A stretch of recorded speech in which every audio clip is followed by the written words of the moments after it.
بسم الله الرحمن الرحيم قد أفلح المؤمنون الذين هم في صلاتهم خاشعون قد أفلح المؤمنون الذين هم في صلاتهم خاشعون والذين هم عن اللغو معرضون والذين هم للزكاة فاعلون والذين هم لفروجهم حافظون إلا على أزواجهم أو ما ملكت أيمانهم فإنهم غير ملومين فمن ابتغى وراء ذلك فأولئك هم العادون والذين هم لأماناتهم وعهدهم راعون والذين هم على صلاتهم يحافظون أولئك هم الوارثون الذين يرثون الفردوس هم فيها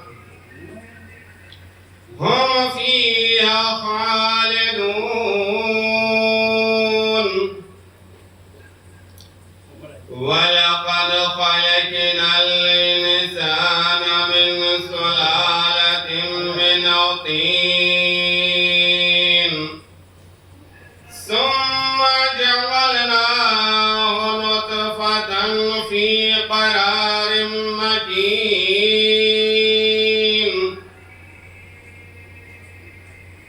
ثم خلقنا النطفة علقة فخلقنا العلقة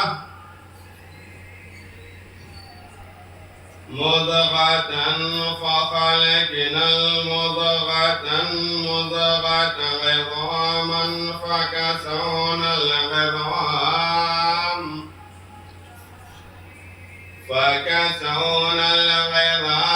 لحما ثم نشأناه خلقا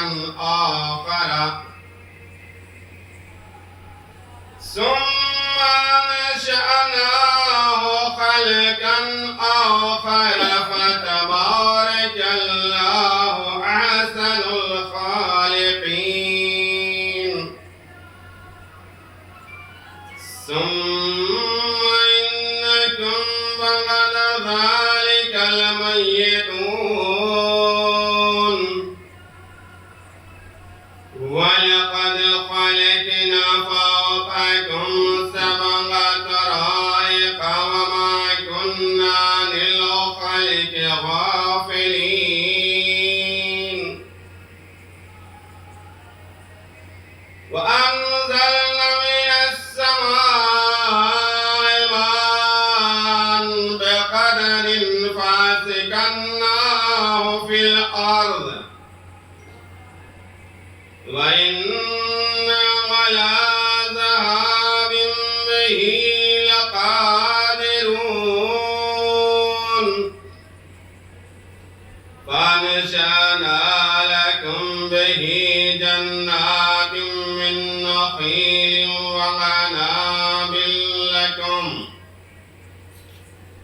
من نخيل وعناب لكم فيها فواكه كثيرة ومنها فواكه كثيرة ومنها تأكلون وشجرة تخرج من طور سيناء تنبت بالدهن وصبغ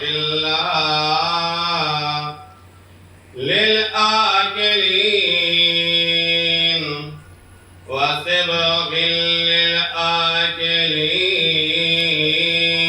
للآكلين وإن لكم في الأنعام لعبرة نسقيكم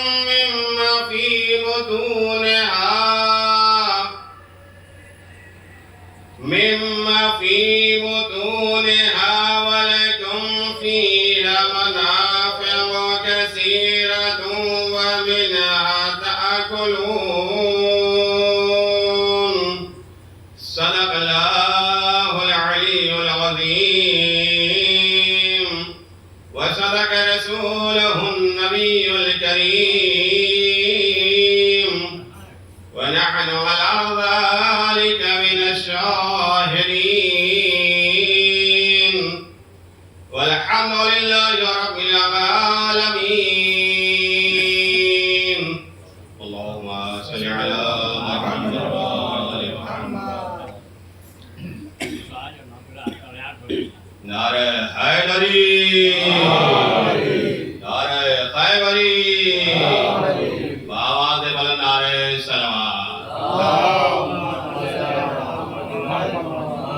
ایک مطلع جلسہ فرمائیں گے کائنات میں خدا کی شان کے مانند کوئی شان نہیں خدا کی شان کے مانند کوئی شان نہیں جہاں میں کعبے کے جیسا کوئی مکان نہیں جہاں میں کعبے کے جیسا کوئی مکان نہیں یہ سچ ہے خانہ کعبہ کے حیدر کرار یہ سچ ہے خانہ کعبہ کے حیدر کرار حقیقی والیو وارث ہے مہمان نہیں حقیقی والیو وارث ہے مہمان نہیں جلال کعبہ میں باقی ہے جو نشان اب تک جلال کعبہ میں باقی ہے جو نشان اب تک دلیل عظمت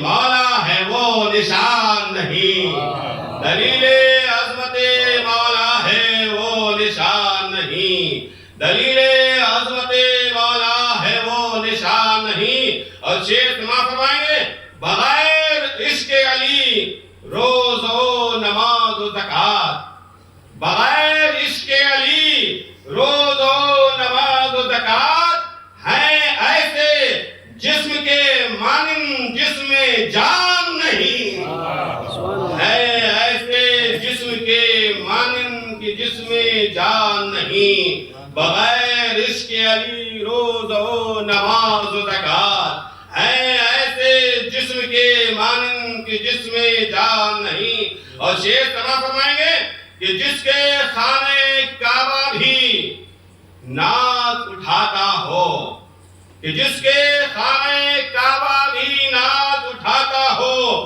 بجز علی کے کوئی ایسا خاندان نہیں بجز علی کے کوئی ایسا خاندان نہیں نہیں ہے دیکھ کوئی ذوالفقار کے جیسی شیخ سما فرمائیں گے نہیں ہے دیکھ کوئی ذوالفقار کے جیسی علی کے جیسا جہاں میں کوئی جوان نہیں علی کے جیسا جہاں میں کوئی جوان نہیں علی کے جیسا جہاں میں کوئی جوان نہیں جو غرق ہو کے نہ دی جائے عشق مولا میں جو غرق ہو کے نہ دی جائے عشق مولا میں وہ صرف حلق کی آواز ہے اذان نہیں وہ صرف حلق کی آواز ہے اذان نہیں علی کا عشق ہے جنت علی کا بغض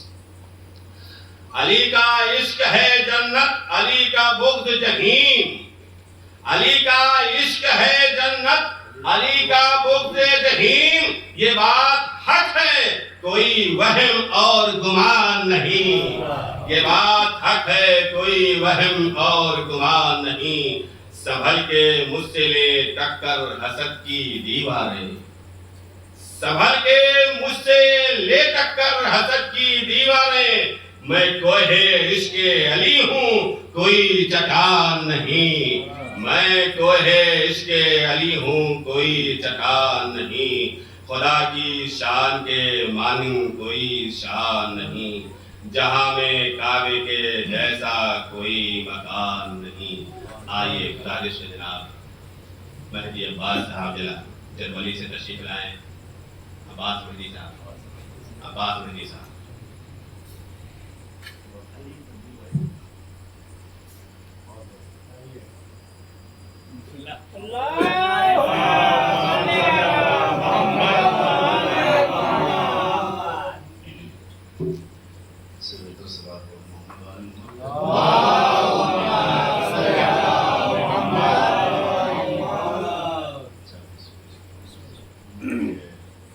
میرے ہر قطرے خون میں سمودی الفت حیدر، میرے ہر قطرے خون میں سمودی الفت حیدر، میرے مالک تیرا اتنا بڑا احسان کافی ہے، میرے ہر قطرے خون میں سمودی الفت حیدر، میرے مالک تیرا اتنا بڑا احسان کافی ہے، اور کفن پہ تم میرے کچھ بھی نہ لکھنا یا علی لکھ کر، کفن پہ تم میرے کچھ بھی نہ لکھنا یا علی لکھ کر، فرشتوں کے لیے اتنی میری پہچان کافی ہے، کفن پہ تم میرے کچھ بھی نہ لکھنا یا علی لکھ کر، فرشتوں کے لیے اتنی میری پہچان۔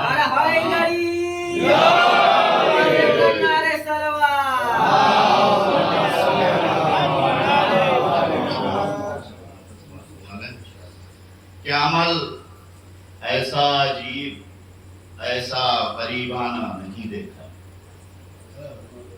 عمل ایسا عجیب ایسا غریبانہ نہیں دیکھا، پتنگوں کا اندھیرے میں ٹھہر جانا نہیں دیکھا، عمل ایسا عجیب ایسا غریبانہ نہیں دیکھا، پتنگوں کا اندھیرے میں ٹھہر جانا نہیں دیکھا، اور بجھاتے شمع تو دیکھا ہے ہم نے سرور دی کو، بجھاتے شمع تو دیکھا ہے ہم نے سرور دی کو، مگر جاتے ہوئے محفل سے پروانہ نہیں دیکھا، بجھاتے شمع تو دیکھا ہے ہم نے سرور دی کو، مگر جاتے ہوئے محفل سے پروانہ نہیں۔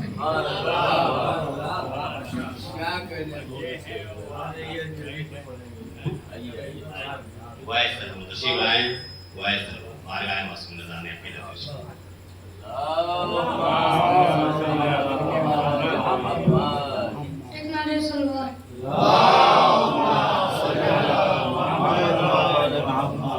وفا جس کا پڑھے کلمہ اسے عباس کہتے ہیں، وفا جس کا پڑھے کلمہ اسے عباس کہتے ہیں، جو سجدہ کرے سجدہ اسے عباس کہتے ہیں، جو سجدہ کرے سجدہ اسے عباس کہتے ہیں، علم گاڑے جو پتھر پر اسے کہتے ہیں سب حیدر، علم گاڑے جو پتھر پر اسے کہتے ہیں سب حیدر، علم گاڑے جو پانی پر اسے عباس کہتے ہیں۔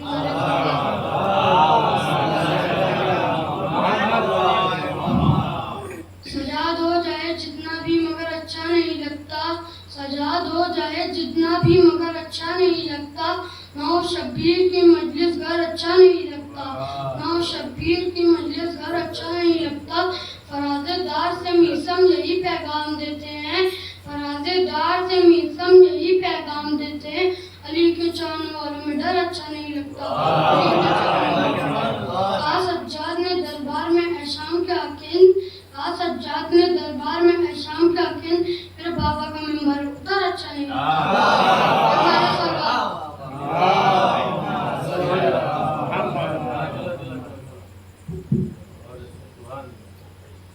ابن علیہ السلام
آواز بلند نعرہ صلوات.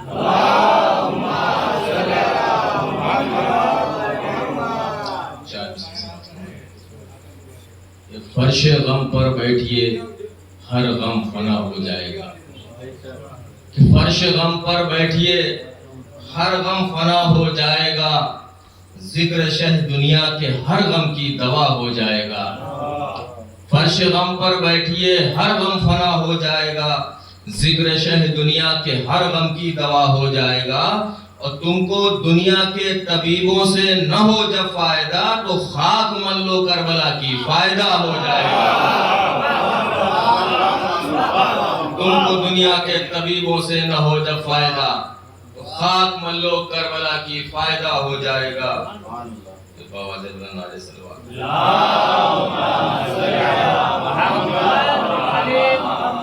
چند شعر و سماعت فرمانے.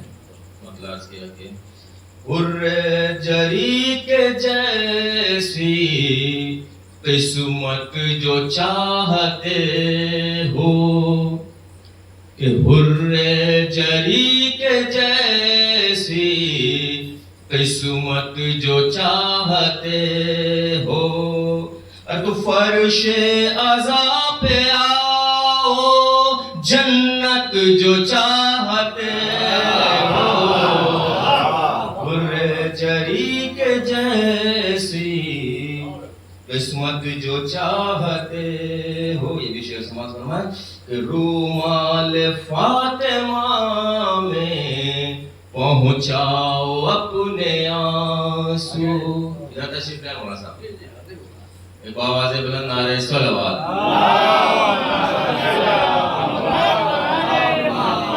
رومال فاطمہ میں پہنچاؤ اپنے آنسو. ارے اشک عزا کی لوگو قیمت جو چاہتے ہو. حر جری کے جیسی قسمت جو چاہ. یہ بھی شعر سماعت فرمائیں کہ عشق علی میں گزرے ہر لمحہ زندگی کا. کہ عشق علی میں گزرے ہر لمحہ زندگی کا. ارے آرام و چین زیر تربت جو چاہتے ہو. حر جری کے جیسی قسمت جو چاہتے ہو. اور روشن کرو علی کی الفت کی شمع دل میں. کہ روشن کرو علی کی الفت کی شمع دل میں. اللہ اور نبی کی قربت جو چاہتے ہو.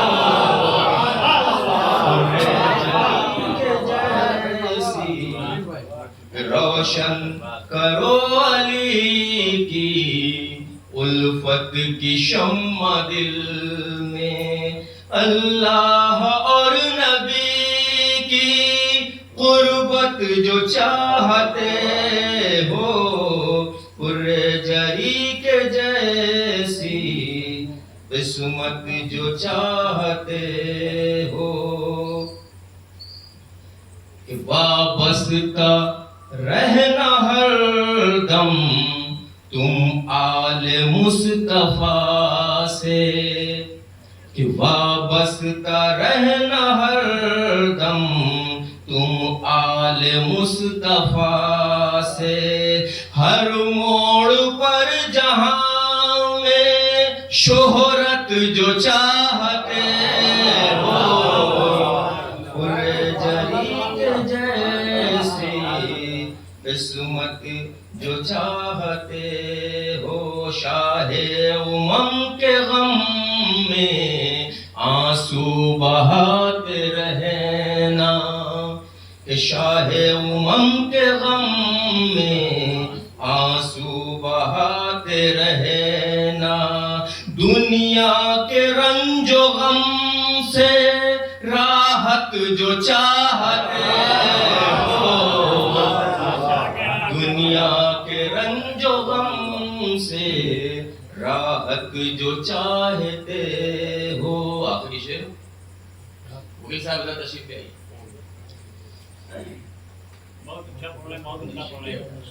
بس ادھر تشریف لائیں. واضح بلند نعرے صلوات.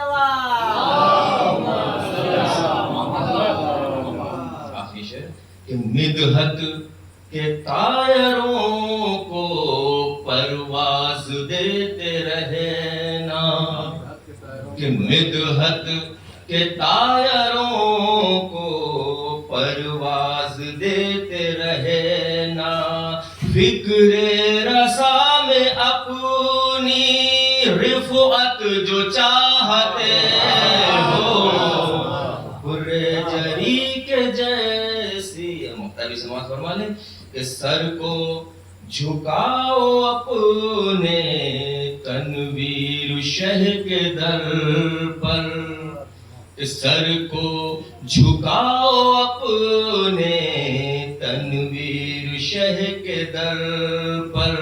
ارے دنیا و آخرت میں عزت جو چاہتے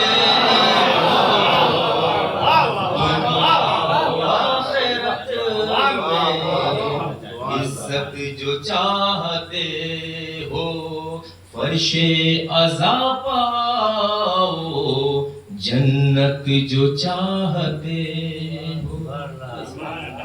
میں گزارش کر رہا ہوں شاعر اہل بیت عالی جناب سید رئیس حیدر صاحب رئیس الولی سے کہ آئیں اور بارگاہ امامت میں نذرانِ عقیدت پیش فرمائیں. بر محمد و آل محمد صلوات.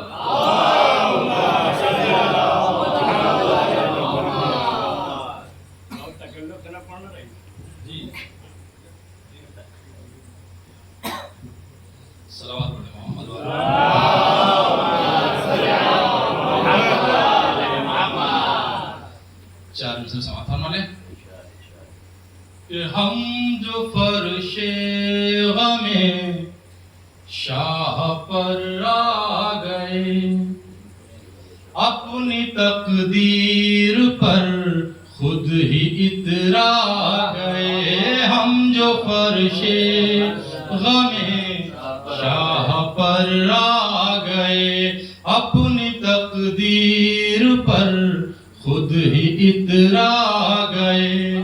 تو ہم نے مجلس سنی اور تبرک لیا روح و جسم اپنی اپنی غذا پا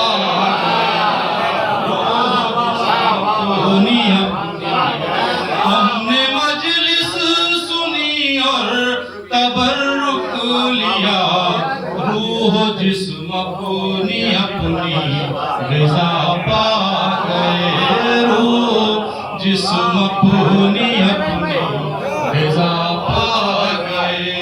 ہم نے مجلس سنی اور تبرک لیا روح جسم اپنی اپنی غذا پا گئے. روح جسم اپنی اپنی غذا پا گئے. صلوات پڑھیں محمد.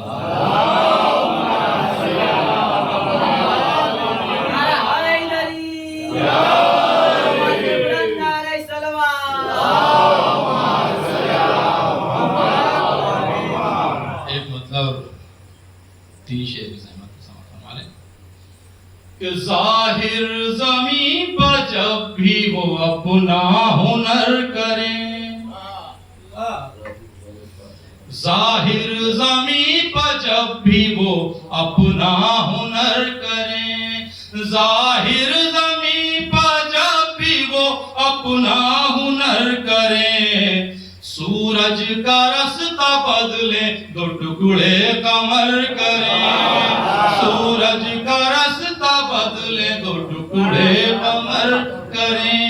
یہ مطلب سماعت فرمائیں کہ ہم پر زمین تنگ اگر اہل شر کریں، ہم پر زمین تنگ اگر اہل شر کریں، آؤ چلو ثنائے علی دار پر کریں، آؤ چلو ثنائے علی دار پر کریں، آؤ چلو ثنائے علی دار پر کریں۔ صلوات پڑھیں محمد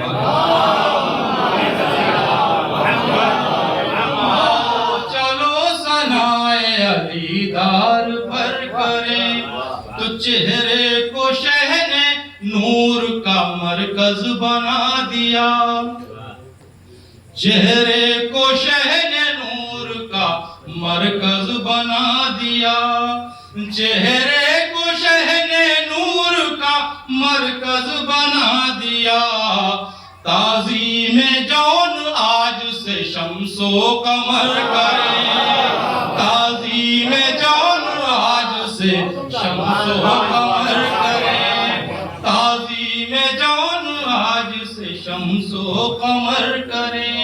ایک بار اور صلوات پڑھتے ہیں محمد تعظیم جون آج سے شمس و قمر کریں، تو بخشا ہے اختیار ہمیں، بخشا ہے اختیار ہمیں شہ نے یہ ہمیں، سماعت پڑھنا ہے حضور، کہ بخشا ہے اختیار ہمیں شہ نے یہ ہمیں، بخشا ہے اختیار ہمیں شہ نے یہ ہمیں، جب چاہیں اپنے اشکوں کو لال و گوہر کریں، جب چاہیں اپنے اشکوں کو لال و گوہر کریں، جب چاہیں اپنے اشکوں کو لال و گوہر کریں۔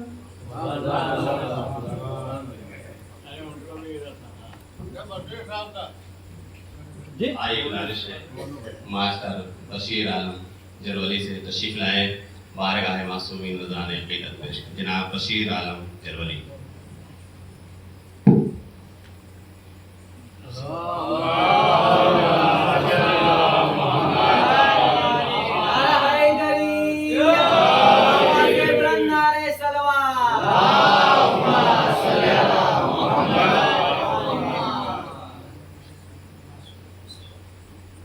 نبی علی و حسن فاطمہ حسین کے ساتھ، نبی علی و حسن فاطمہ حسین کے ساتھ، قصہ میں ہو گیا شام خدا حسین کے ساتھ، قصہ میں ہو گیا شامل خدا حسین کے ساتھ، علی ہیں ساتھ رسول خدا حسین کے ساتھ، علی ہیں ساتھ رسول خدا حسین کے ساتھ، فرشتے ساتھ ہیں سب انبیاء حسین کے ساتھ، علی ہیں ساتھ رسول خدا حسین کے ساتھ، فرشتے ساتھ ہیں سب انبیاء حسین کے ساتھ، اور نبی کا قول یہ دنیا بھلا نہ پائے گی، نبی کا قول یہ دنیا بھلا نہ پائے گی، خدا بھی ہوگا بروز جزا حسین کے ساتھ، خدا بھی ہوگا بروز جزا حسین کے ساتھ، وہ لگا کے حر کو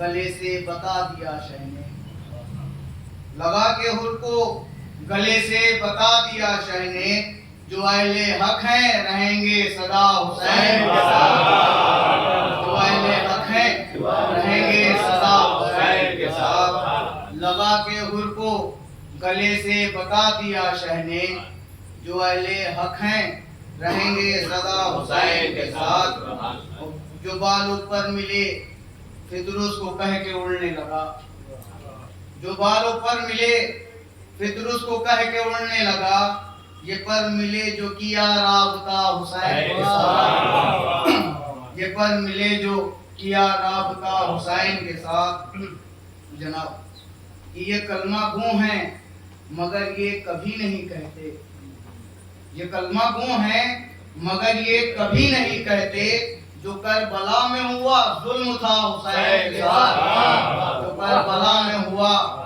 ظلم تھا حسین کے ساتھ، جو کربلا میں ہوا ظلم تھا حسین کے ساتھ، اور کرم جو دیپا نہ ہوتا تو کیوں نبی کہتے، کرم جو دیپا نہ ہوتا تو کیوں نبی کہتے، ہمارا دین مکمل ہوا حسین کے ساتھ، ہمارا دین مکمل ہوا حسین کے ساتھ۔ اور کہاں نماز نے بڑھ کر اذان اکبر سے، کہاں نماز نے بڑھ کر اذان اکبر سے، جڑی ہوئی ہے ہماری بقا حسین کے ساتھ، جڑی ہوئی ہے ہماری بقا حسین کے ساتھ۔ وہ زمانہ ان سے جدا کر سکے ہے ناممکن، زمانہ ان سے جدا کر سکے ہے ناممکن، کچھ ایسا رشتہ جڑا ہے میرا حسین کے ساتھ، کچھ ایسا رشتہ جڑا ہے میرا حسین کے ساتھ۔ وہ اگر جو دم ہو کسی میں ملائے ان سے نظر، اگر جو دم ہو کسی میں ملائے ان سے نظر، علی کا لال ہے حیدر نما حسین کے ساتھ، علی کا لال ہے حیدر نما حسین کے ساتھ۔ یہ کہہ دو وقت کے ظالم سے ان سے دور رہیں، یہ کہہ دو وقت کے ظالم سے ان سے دور رہیں، حسن سا بھائی ہے شیر خدا حسین کے ساتھ، حسن سا بھائی ہے شیر خدا حسین کے ساتھ۔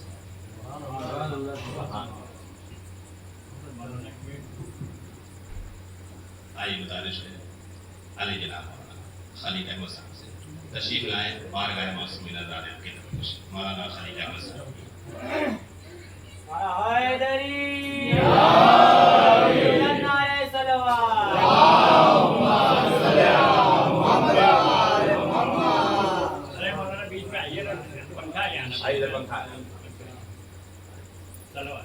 آواز بلند نعرہ صلوات۔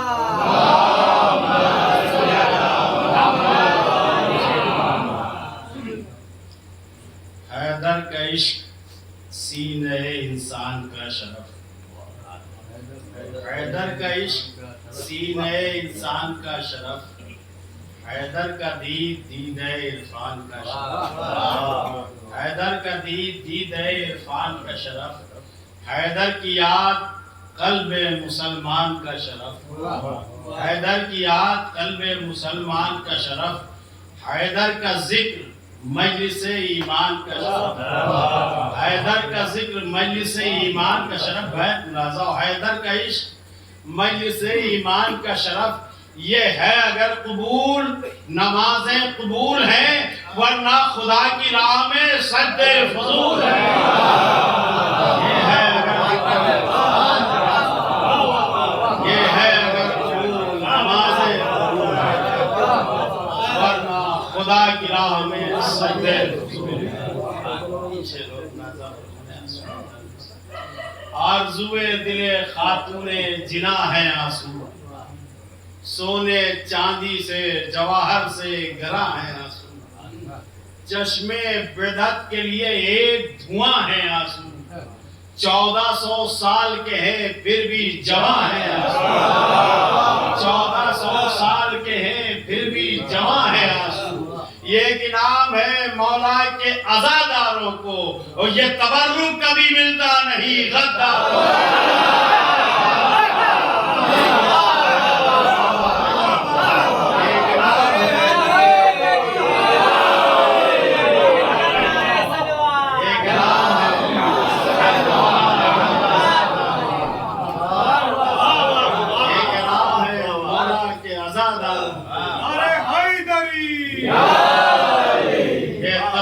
کبھی ملتا نہیں غداروں کو۔ اور ملازہ فرمانے آخر میں دیکھنے میں ہوں فرش زمین پر لیکن، میں دیکھنے میں ہوں فرش زمین پر لیکن، میری تخیل پرواز آسمان میں ہے، میں دیکھنے میں ہوں فرش زمین پر لیکن، میری تخیل پرواز آسمان میں ہے، اور کبھی نہ آئے گی لہجے سے علم کی خوشبو، کبھی نہ آئے گی لہجے سے علم کی خوشبو، علی کے بغض کا کانٹا اگر زبان ہے، کبھی نہ آئے گی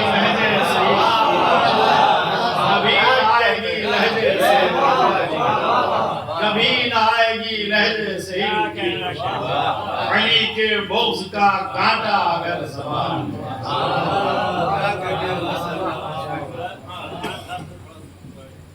گزارش ہے مولانا سلمان صاحب تشریف لائیں بارگاہ معصوم جناب مولانا سلمان صاحب تشریف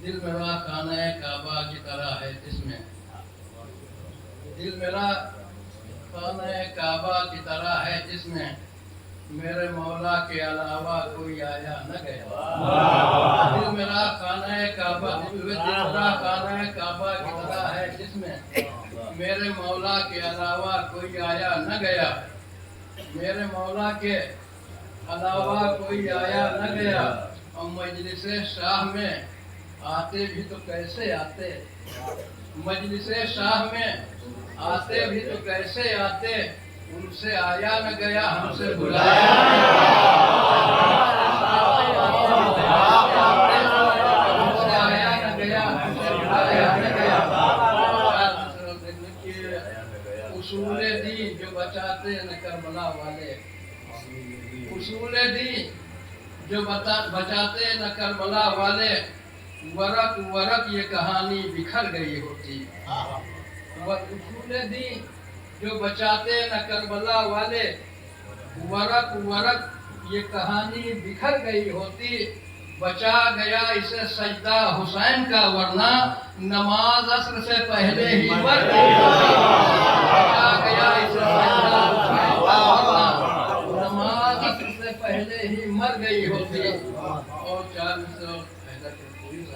ہیں یہ آرزو ہے کہ دنیا میں نام ہو جائے یہ آرزو ہے کہ دنیا میں نام ہو جائے در حسین پہ اپنا مقام ہو جائے یہ آرزو ہے کہ دنیا میں نام ہو جائے در حسین پہ اپنا مقام ہو جائے کبھی نجف تو مدینے میں کربلا میں کبھی نجف تو کبھی مدینے میں کربلا میں کبھی اسی میں عمر کا قصہ تمام ہو جائے اسی میں عمر کا قصہ تمام ہو جائے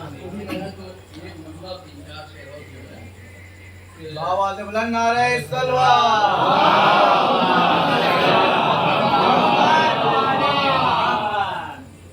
ہے ابو طالب کیونکہ سب ہے ابو طالب کے دامن میں درے شہوار کو ہے ابو طالب کے دامن میں درے شہوار کو ذات احمد ایک ذات حیدر کرار دو ہے ابو طالب کے دامن میں درے شہوار دو ذات احمد ایک ذات حیدر کرار دو اب نہ آئے گا کوئی دنیا میں حیدر دوسرا اب نہ آئے گا کوئی دنیا میں حیدر دوسرا اب نہ ہوگی خانہ کعبہ تیری دیوار دو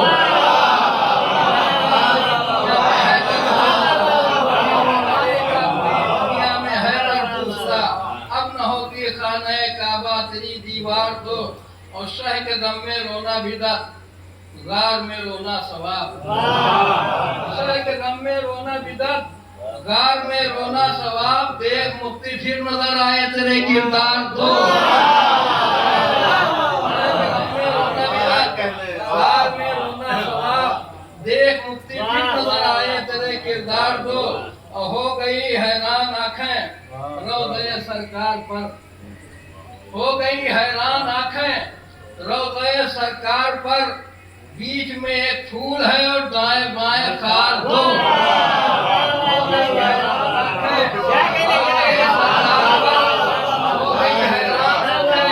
روضہ سرکار پر بیچ میں ایک پھول ہے اور دائیں بائیں خار دو اے علی کی لاڈلی تیری شجاعت کے نثار اے علی کی لاڈلی تیری شجاعت کے نثار گود میں پالے ہیں تو نے جعفر طیار دو، تیری شجاعت کے نثار گود میں پالے ہیں تو نے جعفر طیار دو، میری ماں کہتی تھی گہوارے میں مجھ کو چوم کر ہو رہے ہیں ہاتھ ماتم کے لیے تیار دو۔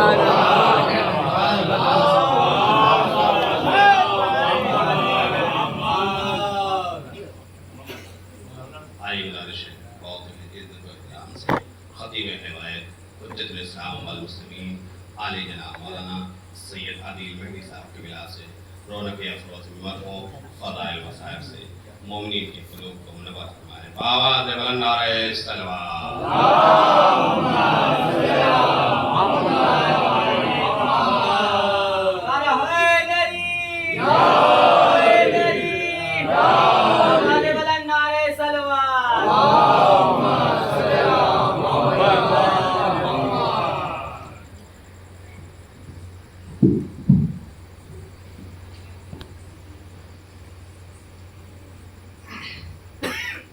رحم اللہ من قرأ الفاتحہ۔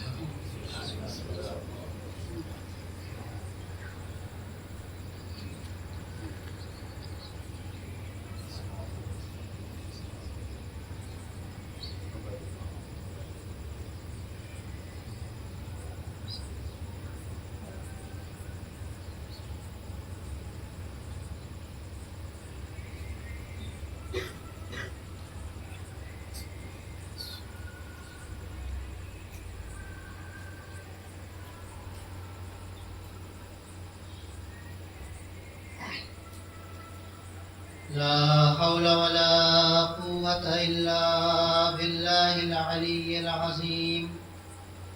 أعوذ بالله من الشيطان اللعين الرجيم، بسم الله الرحمن الرحيم، الحمد لله رب العالمين، والصلاة والسلام على أشرف الأنبياء والمرسلين، سيدنا وشفيعنا ونبينا ومولانا بالقاسم محمد،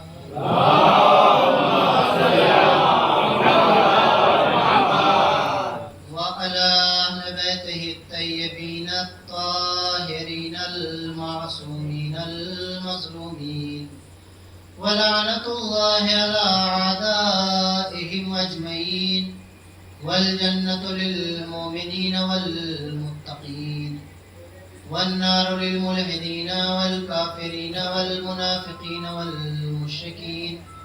أما بعد، فقد قال الله تعالى في القرآن المجيد وهو قوله الحق، بسم الله الرحمن الرحيم، وإذ ابتلى إبراهيم ربه بكلمات فأتمهن قال إني جاعلك للناس إماما قال ومن ذريتي قال لا ينال عهد الظالمين. صلوات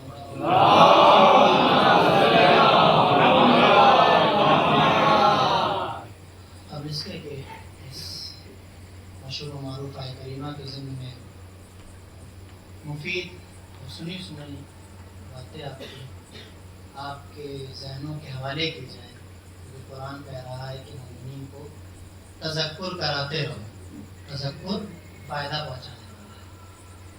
تو آپ سب سے گزارش ہے کہ ایک مرتبہ سورہ الحمد اور 3 مرتبہ سورہ توحید کی تلاوت فرما کر مرحوم شفقت علی ابن مذہب علی بسم اللہ بیگم بنت مفضل حسین، ذکی حسین ابن عابد حسین، آمنہ سلطانہ بنت مرتضیٰ حسین، اقبال حسین ابن احمد حسین، شہناز فاطمہ بنت نثار حسین، اور کائنات میں وہ مومنین جن کے لیے کوئی مثال کرنے والا نہیں، ان کے ارواح کو دیا گیا۔